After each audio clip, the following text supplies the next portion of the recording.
Hello and welcome to this Art Unlocked talk from the collections of the Royal Scottish Academy of Art and Architecture. My name is Sandy Wood and I am Collections Curator here at the RSA. Ever since I started working at this historic institution nearly 20 years ago now, it has felt like I've been on a journey through the last 200 years of Scottish art and architecture, and I hope to be able to take you on a similar journey in this presentation. Hopefully I can succeed in condensing 200 years into half an hour. I should also say at this stage that when I say artist in this talk, excuse me, it should be heard to mean artist and architect, where the context is right. As an art school graduate myself, I feel a kinship with the artists who run the RSA today, and a connection with those who started it all back in 1826. On 27th May of that year, 13 academicians and 12 associates, including 3 associate engravers, met in Stuart's rooms on Waterloo Bridge and formed the Scottish Academy of Painting, Sculpture and Architecture. Rumblings of an artist-led academy had begun with Henry Raeburn and his exhibition rooms earlier in the century, and had come to the fore as the Institution for the Encouragement for the Fine Arts in Scotland, a member institution formed by Scottish nobility and gentry, was giving artists no say in its running. The aims of the fledgling Scottish Academy were to present an annual exhibition open to all artists of merit, to create an Academy of Fine Arts instructing students at no charge, to form a library and collection devoted to the fine arts, to support a less fortunate artists through charitable funds, and to elect eminent honorary members. These founding aims have endured and evolved through the RSA's history in serving the support of artists, the promotion of Scottish art and architecture, and the care of and access to our nationally significant collection.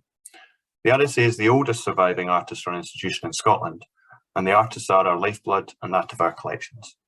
Over 500, including the current 121, have run the RSA since its foundation, and it is to one of these founding academicians I'd like to turn to start our journey today.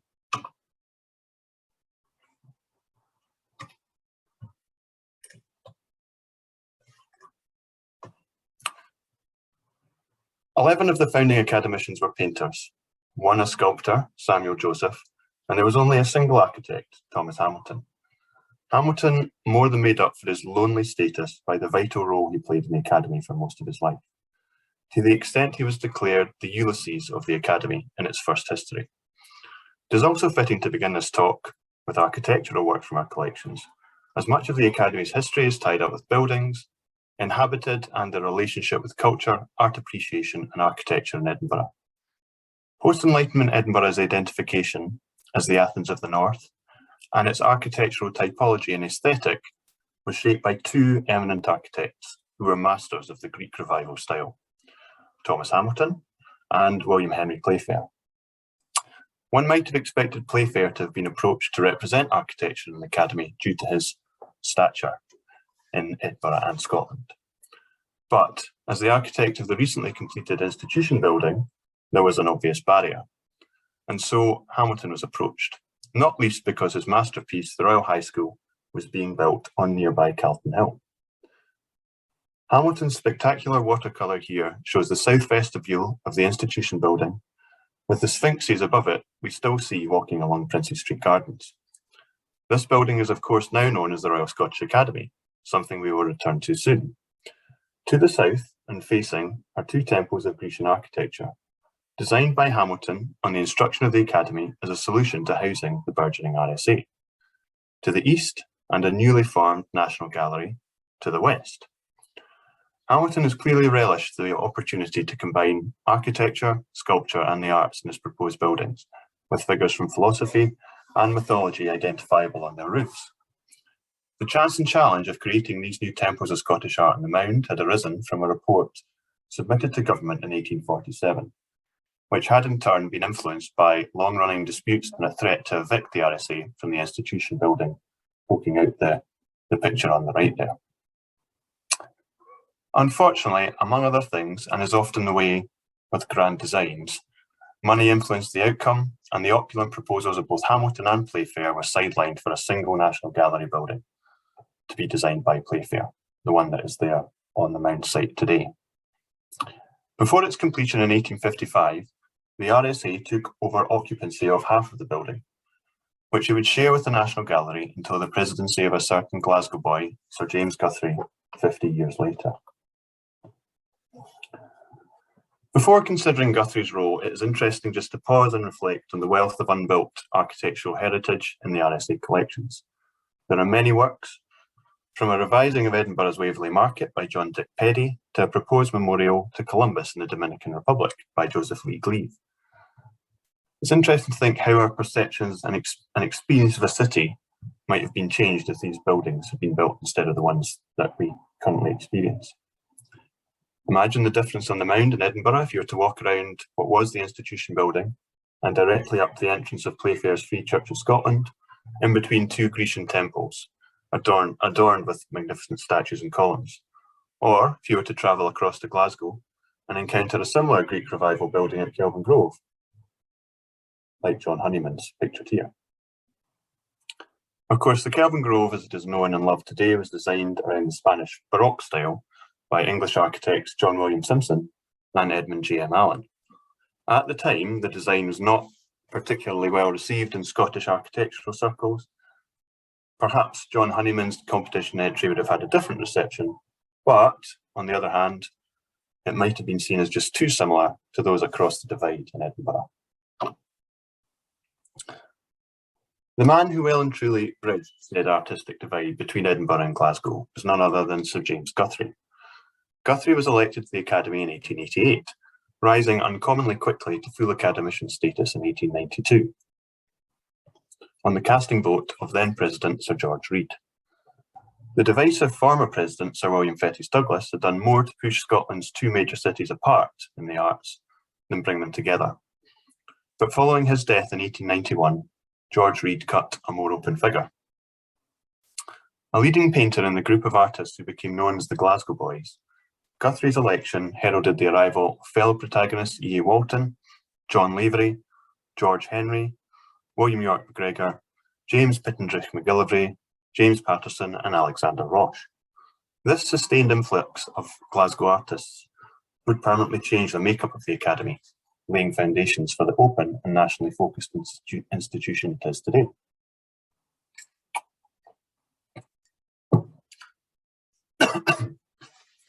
Midsummer is James Guthrie's diploma work.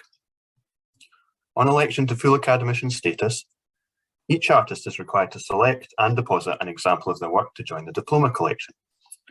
The first such works arrived in 1831, establishing a core collection for the Academy, around which related endeavours by and from its artists have evolved since. This collection is unique in being the voice of artists themselves and is intriguing as a means of interpreting what might have been important to artists as a means of making a statement, which would sometimes be contrary to the leanings of the market or curatorial taste. Guthrie's diploma work, deposited in 1893 at a time when his reputation rested on his skill as a portrait painter, was a homage to his years of experiment, modernising Scottish painting in the 1880s, through a naturalist gaze inspired by the French realists. Midsummer is one of our collection's most popular paintings. It was painted on plein air in the garden of Guthrie's friend and fellow painter, James Whitelaw Hamilton, at Thornton Lodge in Helensburgh. Seated around the tea table are the sisters of Hamilton, Maggie and Mary, and Hannah M. Walton, sister of the painter, E.A. Walton. The painting signifies a changing social landscape and represents the peak of Guthrie's exploration of impressionism and pushing boundaries with his bold use of complementary colours in the dappled sunlight and shadow of the composition. The infused colour in the painting echoes the sense of shifting light on surface that was the essence of Impressionism, and the purple shadow and stippled highlights transport us straight into a warm, sunny summer's day.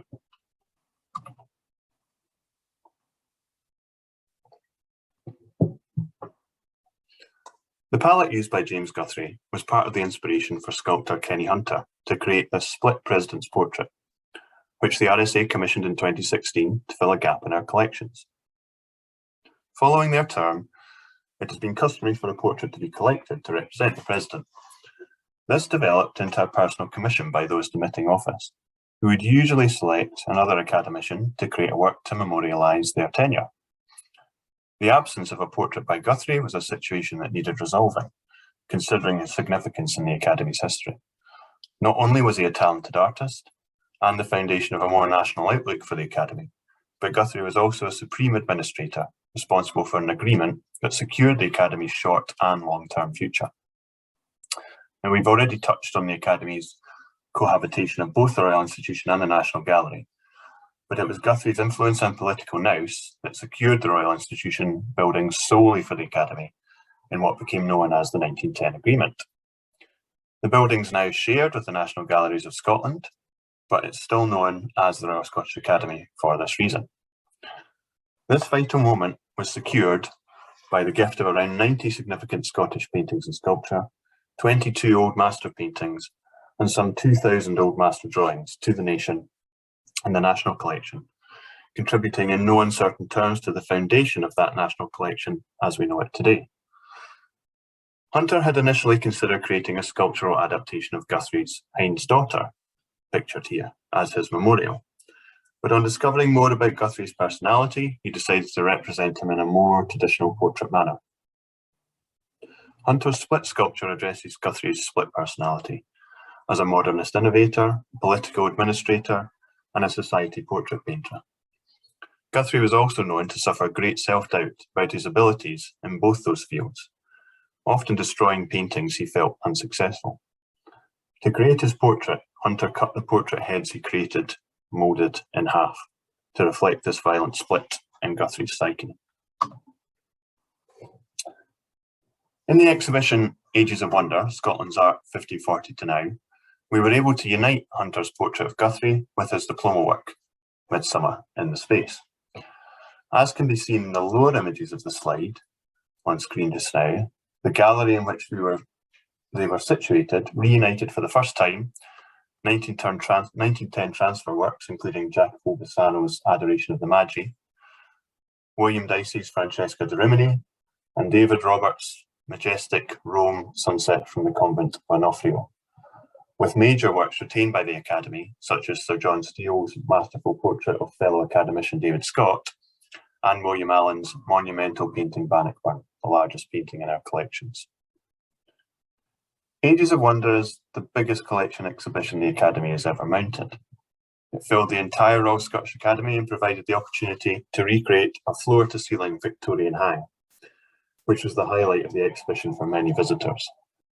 With cantilevered high works and containing 89 paintings and 2 sculptures, its planning and execution was an impressive feat, even with today's technology and equipment. But one is more impressed when considering this approach was the norm back in the 19th century. The amount of space available for Ages of Wonder meant we could give insight across the collections, revealing the diversity and many of the special things that get less of an airing.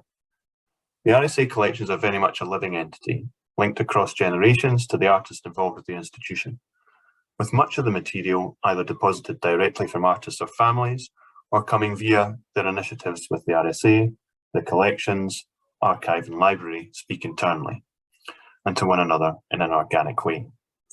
An area where dialogues in art and practice are particularly special is within studio gifts and bequests. The first of these bequests arrived with the RSA in 1973 from the influential painter William Gillis, and created a blueprint for how we develop legacies with artists and receive studio gifts and bequests today. Since the Gillis bequest, significant studio legacies from William Littlejohn, David Meehy, and Philip Reeves have been received.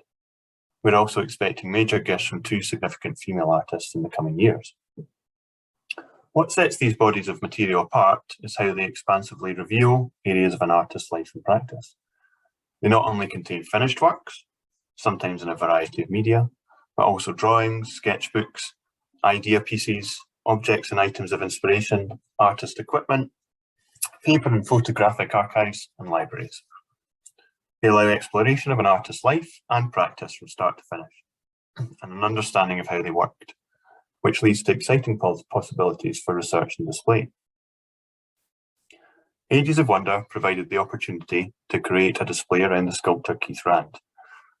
Received from the artist's estate, it is the first studio gift in the collections received from a sculptor, and contains no fewer than 107 sketchbooks. Flicking through these sketchbooks is akin to entering the mind of the artist and joining them on a journey as their ideas form and develop on the pages. Keith Rand's sketchbooks are often part journal, part thinking piece, and part ideas factory that contain writing, brief thoughts and sketches, and the artist's musings. They might also feature ideas for sculptural forms that reappear and are developed as the sketchbook is returned to.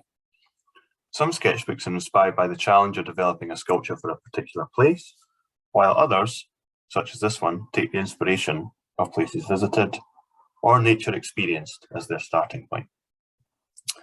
Rand labelled some of his sketchbooks if they were tied to specific bodies of work. This sketchbook, called Parsonage Down, was compiled in 2004 after a visit to that area of chopped down lands in Wiltshire. In it we see the unique way Rand observed and distilled forms in nature, whether it be field, fence and tree lines, or the spinal structure of an animal, into the wood, which was his favoured medium with which to create sculpture. Two sculptures arose from the Parsonage Down studies, and both show the skill with wood that is a feature of Rand's practice. You would be with the wood from the point of felling the tree, through its chopping and treatment, to its carving and shaping into his unique sculptures. This unique affinity with the material, through life, death and rebirth, is what helped him masterfully adapt different types of wood into forms which can seem impossible. One of the most interesting parts of the Keith Rand studio gift is his woodworking tools, from huge axes, adzes and mallets to splitting wedges, scrapers, hand planes of all sizes and tiny gouges. Rand made many of his own tools to cater to how he wanted to shape the wood for his sculptures. A combination of the sketchbooks, photographic archives and the tools themselves gives an unrivaled insight into how his sculpture is made. Parsonage Down 2 evokes the field forms and ridges that Rand observed into his sketchbooks, with the choice of lime wood and the introduction of rust pigment reflecting the colours in the landscape. Parsonage Down Nature Reserve's visitor leaflet could be describing the piece when it records, "The ridges of Celtic fields are particularly pronounced in high summer, when the rust-coloured flower heads of salad burnet grow densely along the top of each ridge where the soil is thinnest."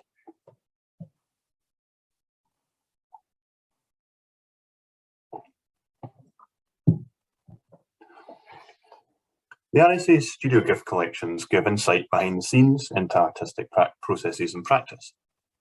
But another area of the collections and archives reveal the journey artists took with the RSA in the 19th century as students of the Life School.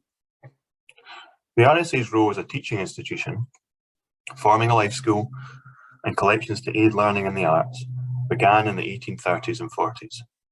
The Life School ran, with some interruptions, until the late 1920s and into 1930s, when Edinburgh College of Art, which had opened in 1908, led to falling attendances and was deemed to be providing everything a student required.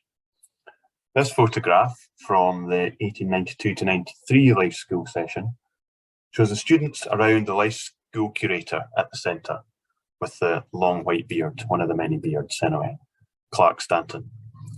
He is flanked by what were called visitors, established academicians who took on a teaching role under the leadership of the curator. In the group of students, we can spot the familiar figures of Samuel John Peploe, wearing the glasses to top centre, and Robert Brough, sitting at bottom right. All the artists and visitors and the curator have signed the photograph, making it an amazing archival object.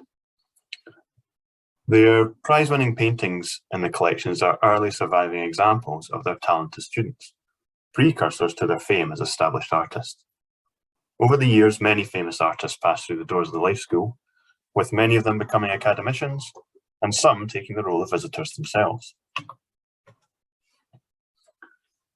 In 19th century Edinburgh, the two main centres of art education were the RSA Life School and the Trustees' Academy, which had been established in 1760 by the Board of Trustees for Fisheries, Manufactures and Improvements in Scotland. However, artists also made a living operating their own private classes, and one of the more notable was run by Alexander Naismith, whose pupils included the likes of David Wilkie and David Roberts. Naismith's talented daughters, brought up to be independent, established their own classes, which were popular with women, who had no access to institutional training due to the outdated Victorian attitudes of the time. Alexander would often make guest appearances at the classes and prepare boards for the students to copy from. And the Naismith sisters would organise day trips to romantic locations made famous by his paintings. Naismith's Hawthornden Castle near Edinburgh has all the principles that helped him become the father of Scottish landscape painting. His talent for composition and perspective are brought together in the rugged topography and rock formations, and the layers of light and landscape, including a human presence in the form of ruined castle and a group of people to the right foreground. All these aspects unfold from the viewpoint chosen by the artist to impart particular visual impact. And so to this view of Hawthornden by a student of the Naismith sisters. The view is taken from the opposing vista to Naismith's painting, but the composition, the presence of a figure, and the harmonies of colour and light are closely in keeping with Naismith's style. The student in question at the time was recognised by Naismith's biographer as most closely adhering to his style. And Hawthornden was among 3 paintings gifted to the RSA by the artist's daughter in 1886. Another, St Bernard's Well, is a close copy of Naismith's view of the monument which he designed. These 3 paintings are the earliest in our collections by a woman artist, but until 2019, we had record only of her married name, Mrs. Cumming. The quality of the paintings and their scale made me feel that the artist had to be identified, but finding the time was difficult to unearth her name. However, in 2019, our RSA Residencies for Scotland artist, Victoria Clare Burney, with the help of genealogist Caroline Gerard, went the extra mile and identified her as Elizabeth Maria Auchterlonie, the daughter of a merchant to Riga. She was born in Montrose in 1776 and met her husband, William Cumming, another trader to Riga, while in Latvia. They would have 5 children there before moving back to England after Napoleon invaded Russia in 1812. Following the death of her husband in 1817, Elizabeth and her daughters began to explore the UK and moved to Edinburgh in 1820 for around 16 years, during which time she attended the Naismith art classes. Thanks to artist-led research, 200 years later, the identity of this talented artist has finally been uncovered. Victoria Burney happened upon Mrs. Cumming as part of her residency project Provenance. The project involved many other strands of research in our collections around the Scottish landscape and those in search of the picturesque. But the Mrs. Cumming story had a particular resonance and resulted in a body of work that includes Portrait of the Artist in a Meteor Shower, an imagining of the life of Elizabeth Maria Auchterlonie and her dalliances with the world of science, geology and discovery as inhabited by Alexander and James Naismith, and in particular the latter's seminal book, The Moon, considered as a planet, a world and a satellite. The work is part of the outcome of a voyage of discovery by Burney, a voyage that took the RSA collections, archive and library as a starting point. Burney clambered the rocks of Hawthornden and other places in Auchterlonie's footsteps and followed breadcrumbs around the country and Scottish art, architectural, scientific and geological practice in the development of a fascinating body of multimedia work. Now, I won't go into any more detail just now, as you'll be able to find out more for yourselves in a Residencies exhibition at the RSA and online on our website in September later this year. As I've touched on so far, the RSA collection is bound up in stories that connect artists of the past and the present, and is a repository for diverse work that reveals practice at different points in artists' careers. After the closure of the Life School in 1932, the support of students and emerging artists turned towards awards and scholarships. This model is something that continues and has evolved into a rich offering of opportunities for artists today. The John Kinross Scholarship, established in 1981 in memory of the architect of the same name, sends a group of students from the Scottish Schools of Art and Architecture to Florence every year. The initiative is there to give artists the opportunity to travel and freely develop their practice, an experience that has proved exceptionally rewarding for the near 500 scholars who have travelled to date. On their return, they present a portfolio to the RSA and work is selected for the collections. The Kinross collection contains over 800 works and includes many fine responses by scholars to their Italian experiences. In 2013, after his travels to Florence, Adi Adesina presented the RSA with these two amazing prints, an etching and lino cut. A fusion of traditions and things seen and imagined, these prints measure over 1 metre wide and mark an early point in Adesina's printing practice at this impressive scale. A visit to the RSA collections before his trip had introduced him to the prints of John Martin and Francis Walker, an experience he has spoken of as opening his eyes to the potential of printmaking and inspiring him to grasp that potential.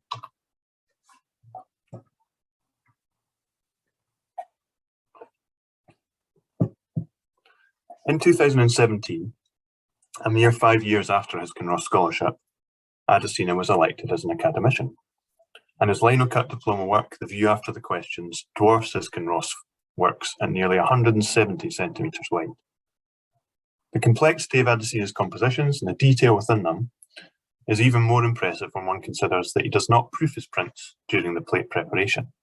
The entire print is composed on the lino, and the image on paper only comes into being at the end. Adesina aids this process by inking the surface of his linos orange, so that every nick is made visible. His skillful printmaking process is mirrored in the way his ideas take shape. Adesina sees himself as a writer, creating connected narratives in his prints. These stories are not written beforehand, but start after the cutting begins from an initial idea and evolve as the print has progressed. In this piece, he began with the housing in the foreground, informed by memories and photographs of a small town in Spain, before bringing the olive trees at the centre into play, and then connecting the picture planes with the 3 bridges. The rest of the composition then grew up from here. Adesina's prints are reflections of a world seen with an inquisitive conscience. Time, technology, the built environment and nature, featuring the often recurring baobab tree from his childhood in Nigeria, are woven together by a fantastic imagination that poses a multitude of questions for us to consider around culture, humanity, and our impact on the environment.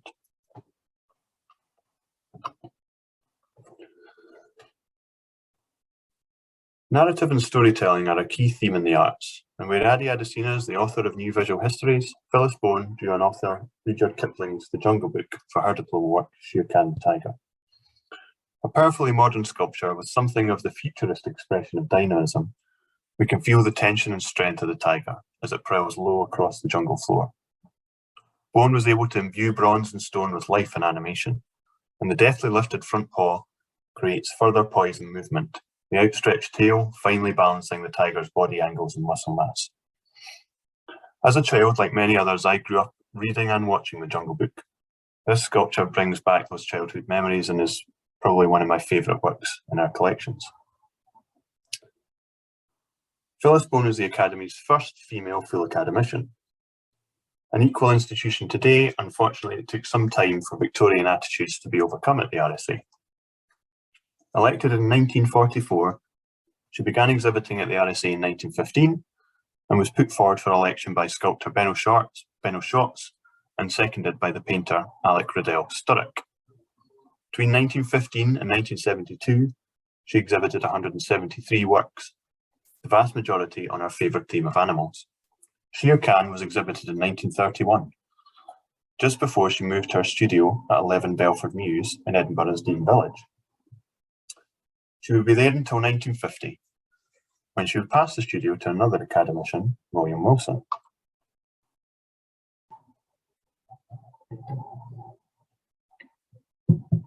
Wilson was an artist who excelled across disciplines, working in printmaking and watercolour. He had a successful business in stained glass, and his over 300 windows can be found in Europe, Africa and America. His taking over of the Belford studio allowed his stained glass business to flourish, but it was in printmaking he had made his name early in his career. As a student at Edinburgh College of Art, he was taken under the wing of E.S. Lumsden and became an active member of the Society of Artist Printmakers. Building on the early 20th century revival of printmaking, instigated by the likes of Muirhead Bone, D.Y. Cameron, James McBay and William Strang, the Society championed printmaking and sought out new members like Ian Fleming to join the cause. Wilson travelled across Scotland, the UK and widely abroad to capture scenes for his prints, developing an expressive style that he used to perfectly capture the drama of Highland landscapes in his large etchings of the mid to late 1930s.